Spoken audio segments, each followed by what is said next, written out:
just had an interview.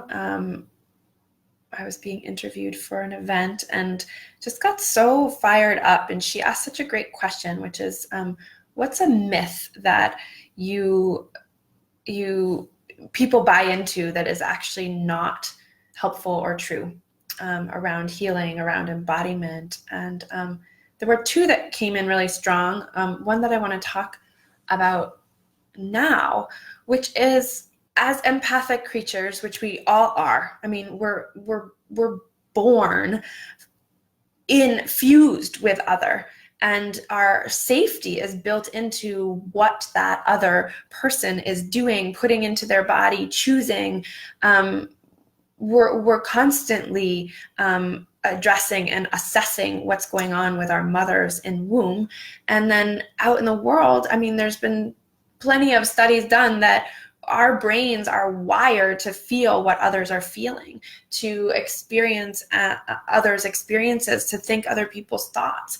It is what happens. And when we're so incredibly sensitive, which many of us are here in this community, I know, partly because, we may have trauma histories, we may have amazing gifts of reading and tuning into others' energies, we might be healers. And yet, when we hold other people's energy in our field, in our bodies, whether that's manifesting as pain in the body or as looping thoughts or as grief, or as anxiety or as depression or as tiredness, or however it shows up, that we are holding other people's energy to help them somehow. Like it feels like if we hold their pain, they don't have to feel it, which makes it better, and they can feel better. But in reality, if we hold somebody else's pain, somebody else's grief, somebody else's illness, somebody else's even hate, like say you're trying to take the hate that you're seeing in somebody else, holding it so that it doesn't hurt the world, whatever it is that you're doing, that you're picking up, that you're experiencing, expressing, being in the world, not only is it going to wreak havoc on your body, your experience, your health, but it also doesn't allow for that other person to heal it. If they can't find the energy that's theirs to heal, if they can't find their grief, they might not be able to ever heal it. If they can't be experiencing their own energy, and because we have it, they can't do the work to actually get to it, to access it, to experience the healing that's required. So it's so counterintuitive, and yet it is a huge myth that so many of us buy into and so many of us do. And I can't tell you how many people in my office, online, that I work with, that's the first thing they're like, well, I don't want to clear it because I don't want them to feel it. I don't want them to have to feel that pain, or I want to protect them from it. And the symptoms can get louder for somebody else because they're trying to awaken the healing that's there, but they can't actually access it. And I will share one thing that was so incredible.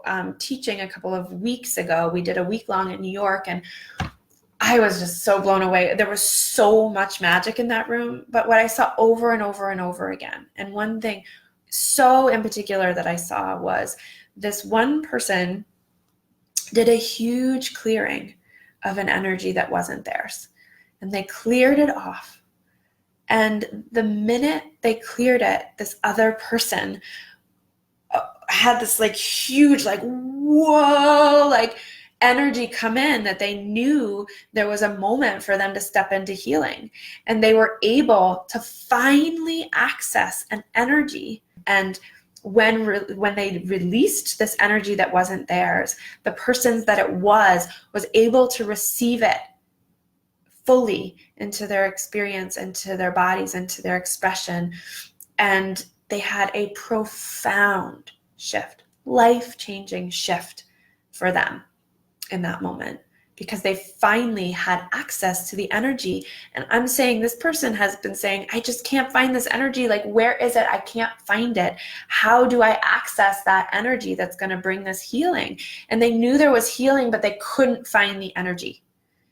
And how many of us, it doesn't even necessarily mean we're holding energy for our loved ones. It could be holding energy in our bodies that, it's ancestral, it's karmic, whatever it is. The more and more we actually take, not control, but take charge of our energy fields and truly own what is ours and do the work and commit to doing the work and truly look at what isn't ours and is actually ready to clear. Like, we get so distorted, it feels like if we're thinking the thought, it must be ours. If my knee is screaming in pain, it must be mine. If I'm having this nausea in my body, it must be mine. If I'm tired, it must just be that I must have eaten something weird or I didn't get enough sleep. But in reality, so much of that might not actually be yours. And so much of holding that might actually be holding healing for somebody that's halfway across the world that you don't even know. And so the more and more we step in and own what's ours and clear what's not ours, it ripples out in the most incredibly profound way. And not only do we get healthier, but the ones we love get healthier and the world gets healthier. So I invite you today to get curious. Ask yourself, does this really belong to me? And you may be so convinced that it does, but I invite you to maybe think about the ways in which it might not.